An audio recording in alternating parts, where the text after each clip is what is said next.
It's been great weather outside lately, nice warm temperatures for November. But these conditions can also create the perfect environment for fires to spread. Channel 8's Mackenzie Johnson has more in our top story tonight. Mackenzie, what'd you find out?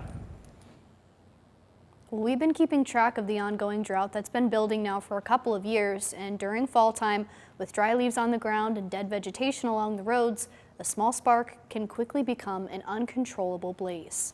It's definitely a time of year to be careful. Tuesday's conditions were perfect for fires, according to the National Weather Service. Clint-Aegerter, who works for NWS, says there are three main factors that officials look for: low humidity, dead foliage on the ground, and wind. It's something people should always be aware of, especially on those windy days. Again, those are the days where the fire can spread really quickly if it does start. Lincoln Fire and Rescue says even the smallest of sparks can build into something dangerous.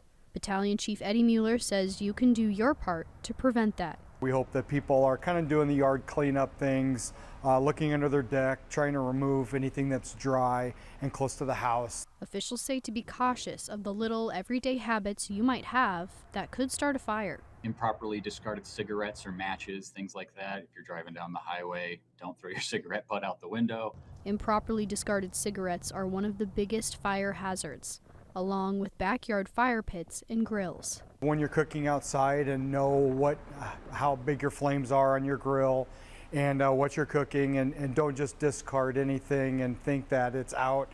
The wind can come up and can take embers, blocks to another dry yard. Always make sure the fire is completely out before you leave it unattended.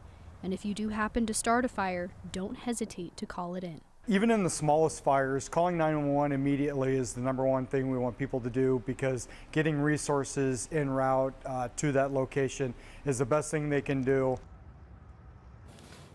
And farmland can be susceptible to fires this time of year as well, with what's left after the harvest. If you see anything driving by, call it in just to be safe. All right, some good advice. Thank you, Mackenzie.